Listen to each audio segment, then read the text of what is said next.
Welcome to Real Shame. It's a twice, sometimes more a week show where we talk about movies from our list of movie blind spots or list of shame. I'm Adam. I'm Andy. And we're coming at you this week with two movies about whistleblowers. Before we get into that, we always like to talk about what we've been watching. So I'm going to toss it over to Andy. Andy, what have you been watching? Alrighty, so we did Stakeout. We did the sequel, another Stakeout. So I was kind of in a sequel kick. Okay. So I decided to watch some sequels to some other movies that we've watched on this show. All right. So to start off, I watched two movies that are in the Invisible Man series.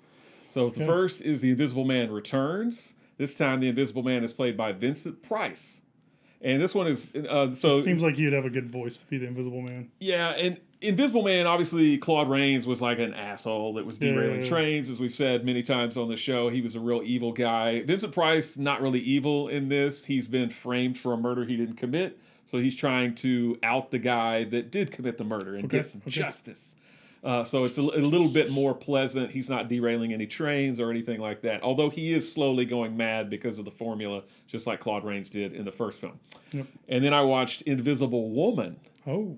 Which came out actually the same year. They both came out in 1940.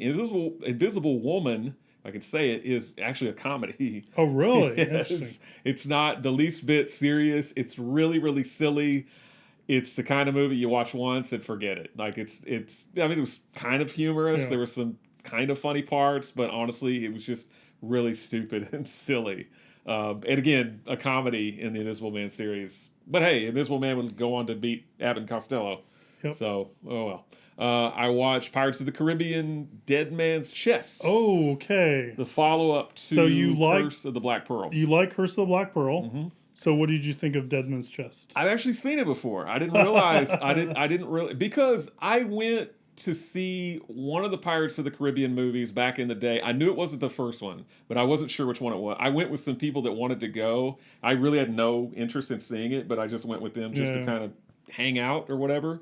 And it was that one. It was Dead Man's Chest. Oh, very cool. So I had seen it before. I like that one. I don't like it as much as Curse of the Black Pearl, but I do think it's pretty good. I like some of the set pieces, the cage that they're in that they have to roll, and then the water wheel that they're spinning on. I thought all that stuff was really cool, but I found it pretty entertaining.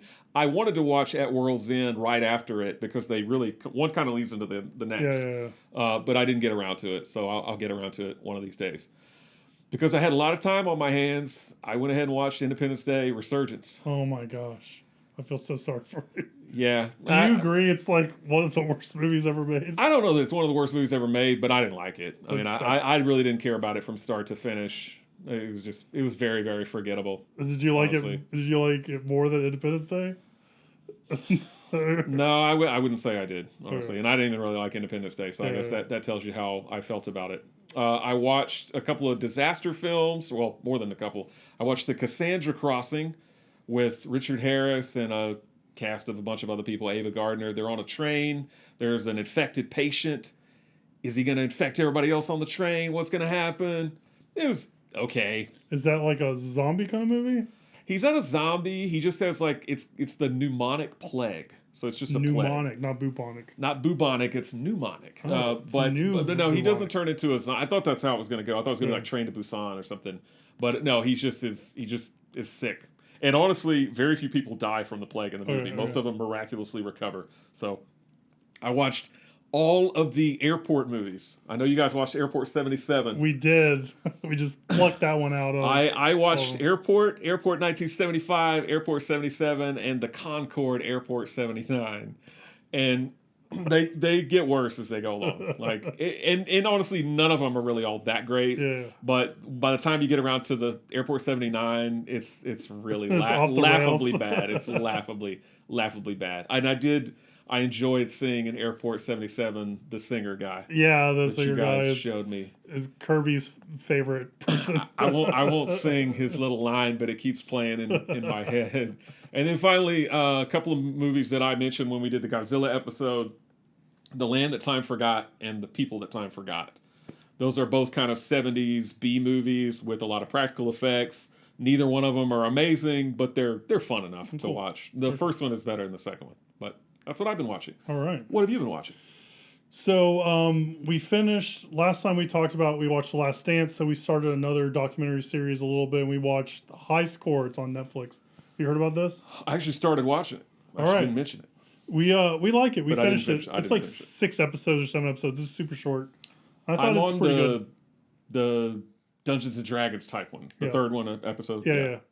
So I think there could be a sequel to this. I don't know if there's going to be a sequel to this, but I think there's a whole lot that they cover in the games industry, and I don't think they covered a whole lot. So, and I kind of like how they tell 2 stories per episodes, and they're kind of parallel, and they kind of, are of the same kind of subject. So I do like that kind of format. And Kirby told me this, and I agree with it. The animations they do and the title sequence is really top notch, and really is kind of what sets it apart, I think, a lot of ways. I agree.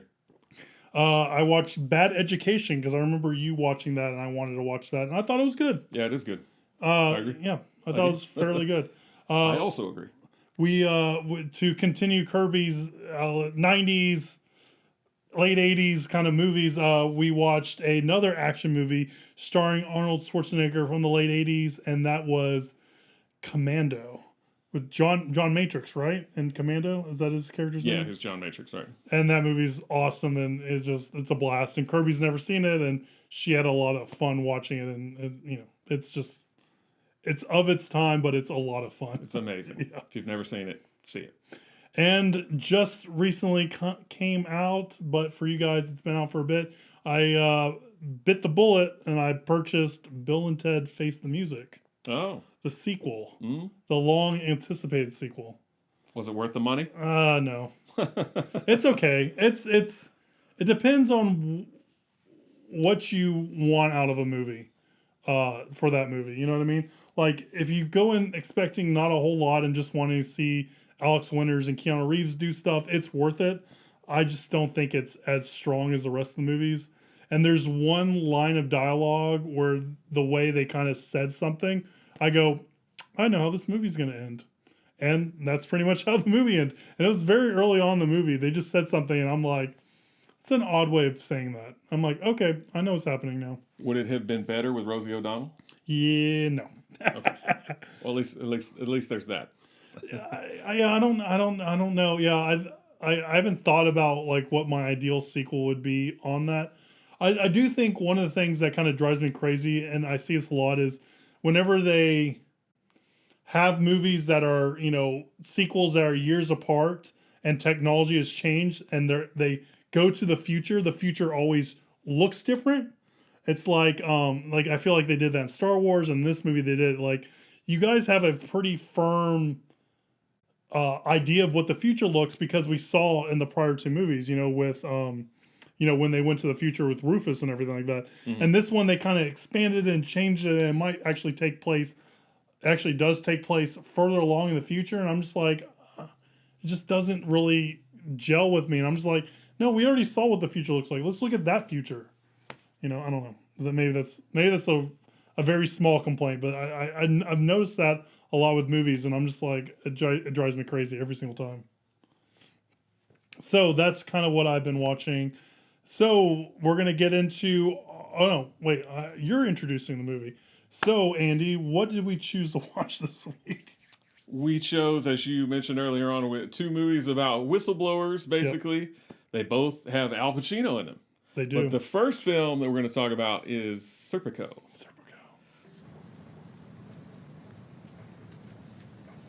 good to see you again, Frank. That's it. I'm finished. What's wrong? I can't take it anymore. I gotta get out. If I have to go back to uniform, I'm going back to uniform.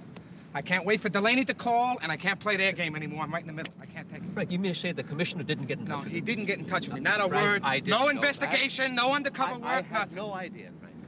Well, Captain, I think it's only fair to tell you, I've been to outside agency. I'm gonna go to more if I have to. What outside agencies? Holy mother of God!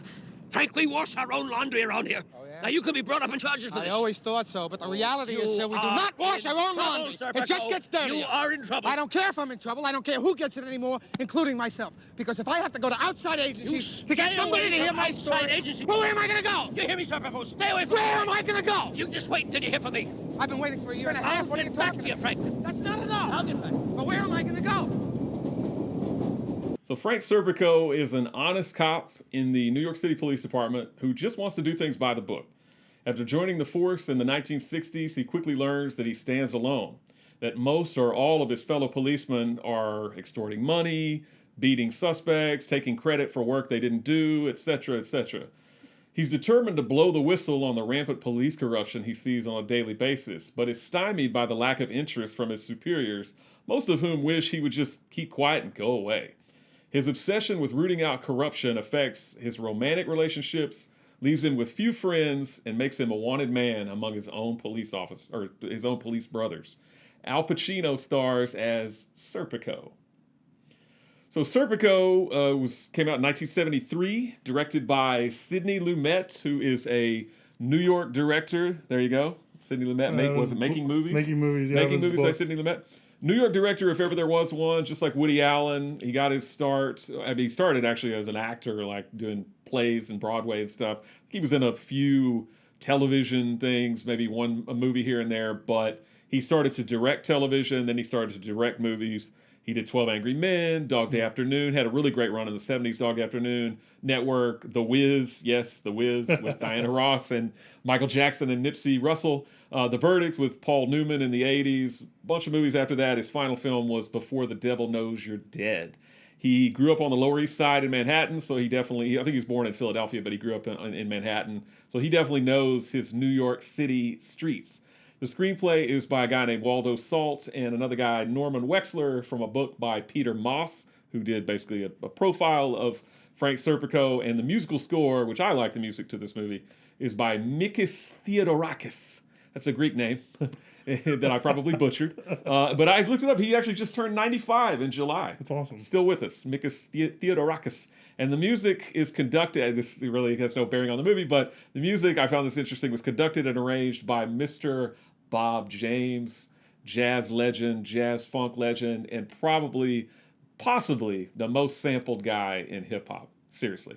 If you look on the internet at there's whosampled.com, he has 1,500 or something samples from his music. I've never heard of Bob James. This guy's crazy. Well, you've definitely heard a lot of samples of his. Yeah. I guarantee you. All right. So anyway, before we get into more of that kind of stuff, you've never seen Serpico. I have not. I've seen Dog Day Afternoon, and I always remember Serpico and Dog Day Afternoon being heralded as two great Al Pacino performances, and two movies that are directed by Sidney Lumet. Right. So what did you know about the real life Frank Serpico, if anything, before you saw this, and what did you think about Serpico?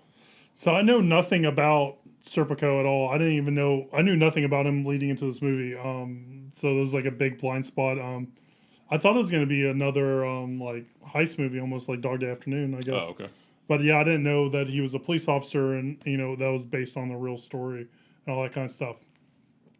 I could tell watching this movie that it was based off a novel or off of someone's life, because I like this movie, but my biggest complaint with this movie is that I never feel like it really digs in. It always feels like it's a survey of something. I feel like they have so much that they want to get through that they just have these little touch points that they kind of touch on, but we never really kind of dig in to the whole story. And I never really feel like I understand Serpico in this movie. I can intellectualize and understand that, okay, he's a good guy. He joined the police force because maybe he wanted to be a cop. And I think he said stuff to that effect. But I never really got the reason why he wanted to do right, other than maybe it's the right thing to do.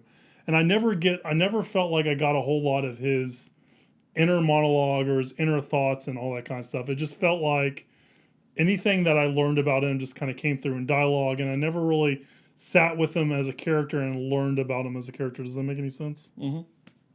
And I feel like the scene that this is most personified in, or the scene where this kind of crystallized for me was when he was at his apartment with one of his girlfriends, and someone calls him and he starts recording the phone conversation, right? Mm-hmm. And this is the first time you see him record the phone conversation.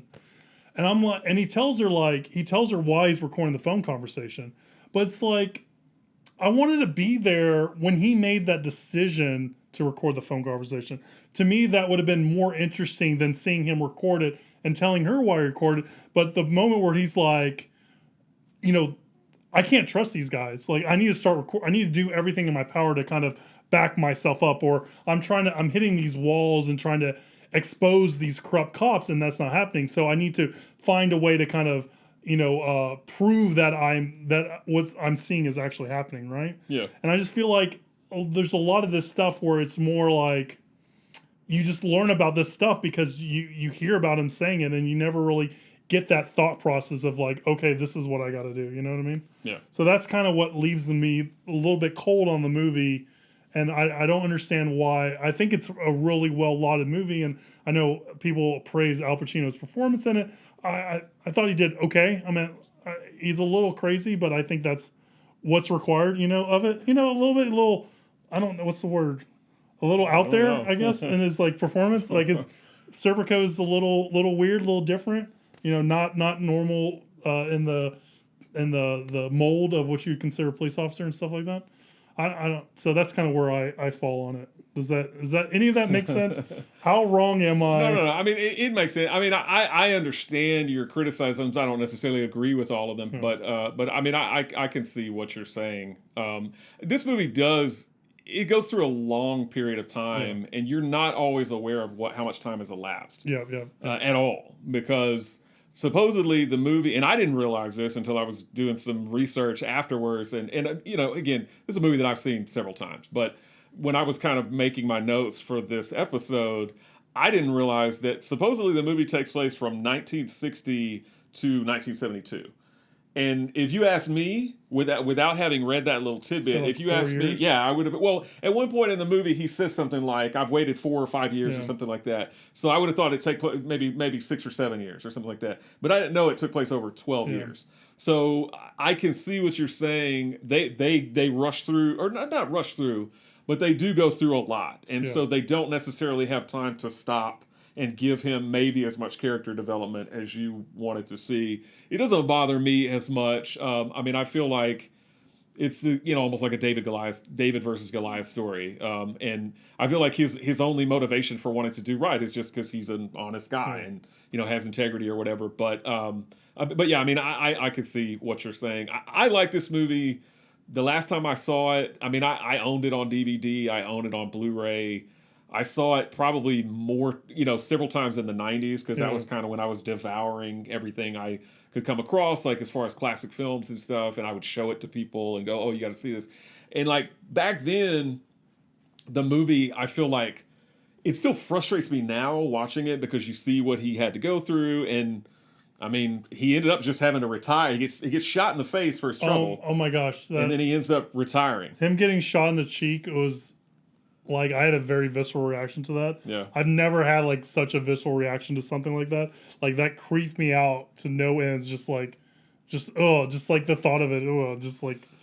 Well, I mean, the movie is so frustrating because of, again, what happens to him. And so, I mean, because he is basically alone. Everybody that he goes to is also on the take, pretty much. Yeah, or they say they're helping and they're not really helping. Yeah, right. I mean, he tries to go, like, he has the one guy that tries to help him. They go to the mayor's assistant. He's like, "Oh, the mayor's going to put this on his agenda." Yeah. And then later on, "Oh, sorry, he can't do it." And then he's like, well, talking to the one guy, the older guy. Well, I say older guy. I think the guy wasn't that old, but he looks older. McClane. Yep. Detective McClane. John McClane. John McClane. He's trying to get John McClane to help him. And John McClane's like, "Yippee-ki-yay, mother..." No. But the Sergeant McClane or something like that, he's trying to get him to help him. And the guy's just stringing him along. The whole movie, he's kind of being strung along by all these higher-ups. And then, again, his fellow officers basically kind of just leave him. They set him up, pretty much. They have him go to an apartment where there's a drug dealer, or drug deals have been being made, and he basically has no backup. They're kind of just not helping him. He gets shot in the face. And I mean, all this stuff really did happen in real life. He really did get shot in the face. His fellow officers abandoned him. They did not call it in. I think in the movie, I want to say a cop comes along and calls it in, but apparently in real life, nobody called it in. A neighbor in one of the other apartments saw him and called it in. So they just were going to leave him to die.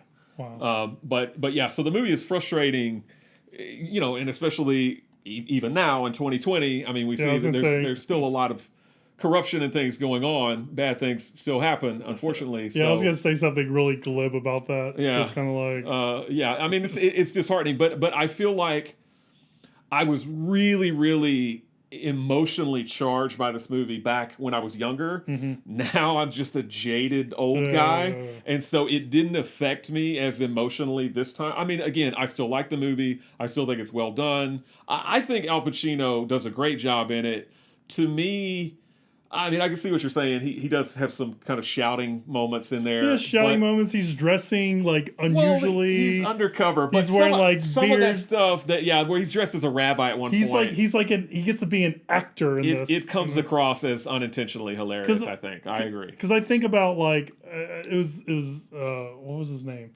It was Danny from the Totally Rad Show said this years ago, and he said that a lot of times when you ever get like people that win the best acting categories because they're acting. Yeah, like they're emoting, right? Yeah. Or you can see them like really putting energy in the screen. And it's not the most authentic or the most realistic portrayal. It's the one where you say, "Oh yeah, that guy was acting," right? Right. And so when I looked at how this did with the awards, I was like, "Yeah, I totally get it."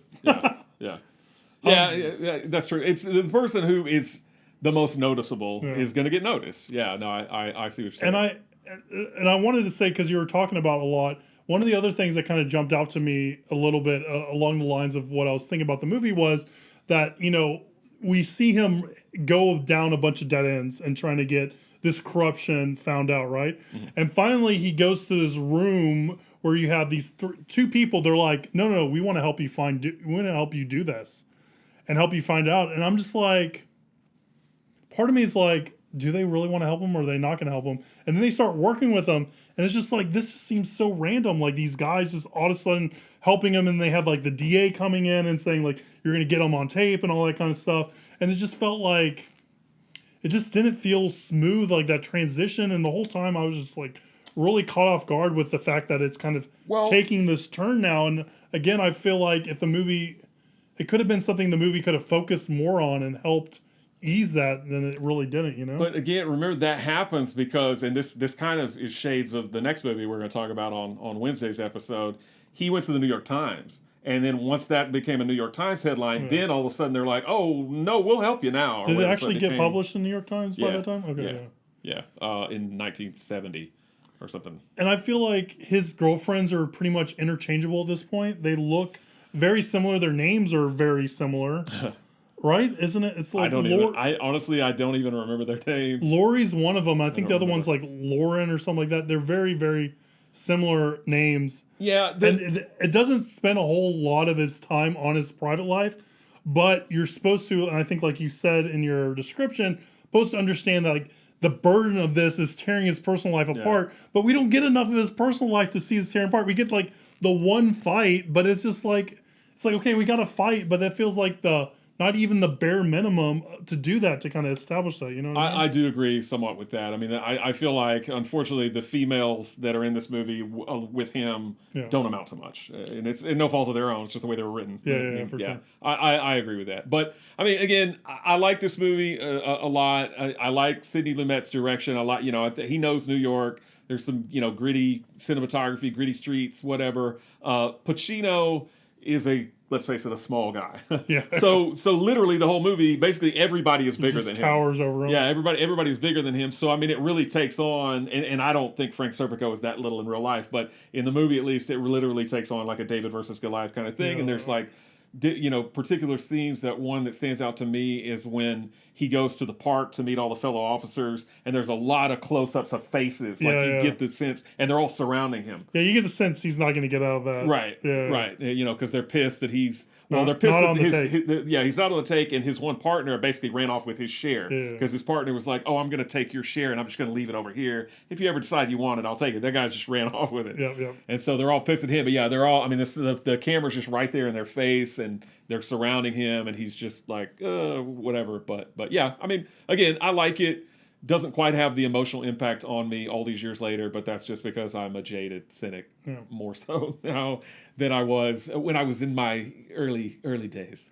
Yeah, I would be interested to see it more as like a documentary where they have like a documentary series where they have more time to explore those things, or if they can just kind of drill into a few years that are kind of indicative of this whole life, right? So maybe it's towards the end when he's finally got some momentum, or maybe it's when he's, at the beginning and he can't get anything. Like, I just felt like if they could have just drilled in a little bit more and I could have seen more about his thought process and how it was weighing on him, would have done more for me as a movie, Well, but overall, I still liked it. If you want to hear straight from the horse's mouth, you can get on Hulu. There's a documentary from 2017 where it's all about Frank Serpico. He's still alive. Yeah, he's 84 years old.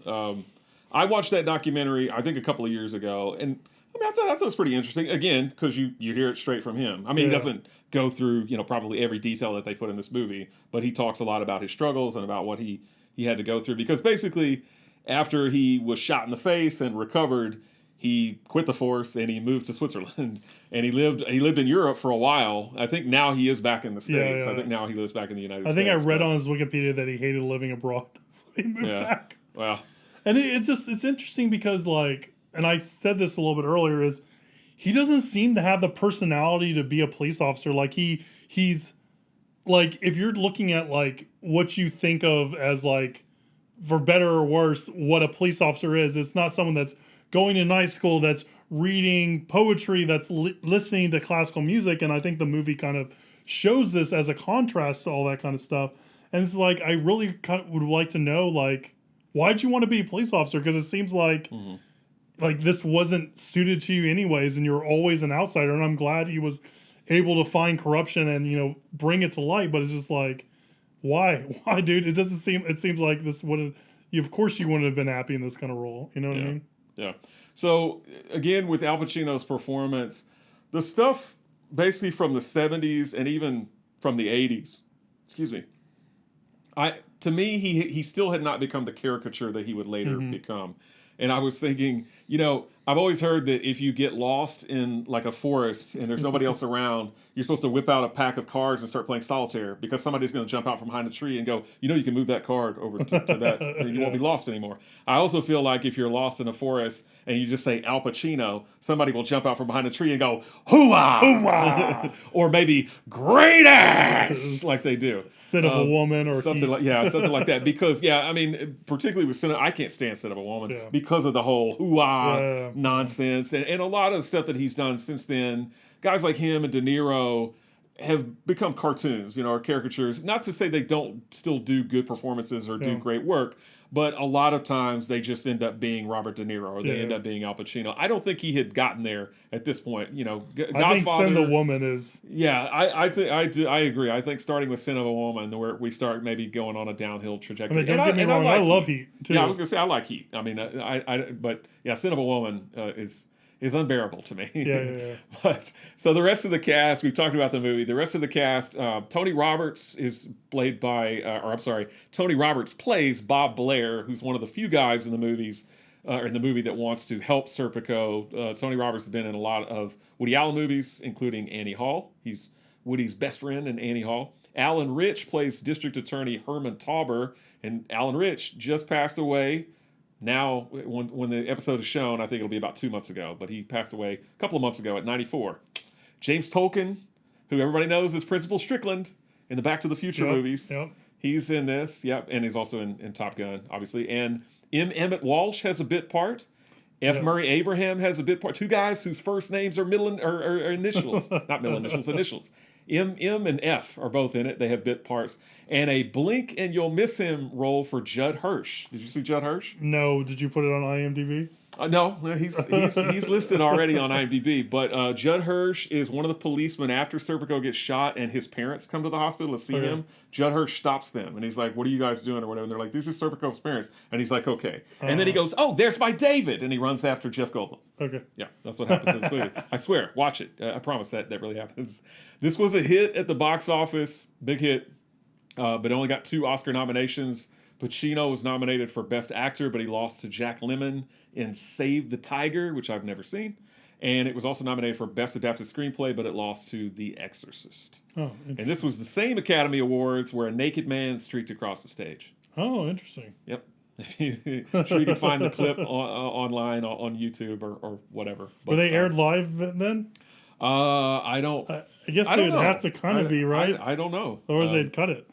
Yeah, that's true. Yeah, I guess it was aired live. There was a Serpico TV series, which didn't last any time at all. It was only on from 1976 to 1977. And as we did mention, Frank Serpico, at least as of now, is still alive and kicking, 84 years young. And again, there's a documentary on Hulu all about Frank Serpico if you are interested in that sort of thing. It was 90%, or it is 90% fresh on Rotten Tomatoes, 88% audience score, Siskel and Ebert. So this movie's too early for any of their shows that they did, but at one point on one of their later shows, it was their video pick of the week. So presumably they liked the movie. I'm assuming. I would think. And then Leonard Maltin gave it 3.5 stars. All right. They're a little bit more favorable on it than I am, but I could totally see that. So I decided to pair this movie. This is a movie about whistleblowers. Or Serpico, he's basically blowing the whistle on police corruption, although he prefers the term a lamplighter. Frank Serpico does. Oh, but anyway, whistleblower, lamplighter, whatever. The movie we're going to talk about next time also has Mr. Al Pacino. This time he's not the whistleblower, but he's helping a whistleblower played by Russell Crowe, who plays Jeffrey Wigand in the 1999 film The Insider. That's next time. Also directed by Michael Mann. Michael Mann.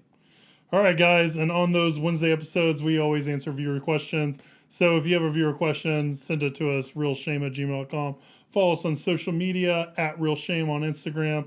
Like, subscribe. If you're watching us YouTube, comment below because that stuff actually does help. And we will see you next time as we look at The Insider, right? I keep on wanting to say Inside Man, but it's The Insider. The Insider. And we'll see you next time, guys. Thank you.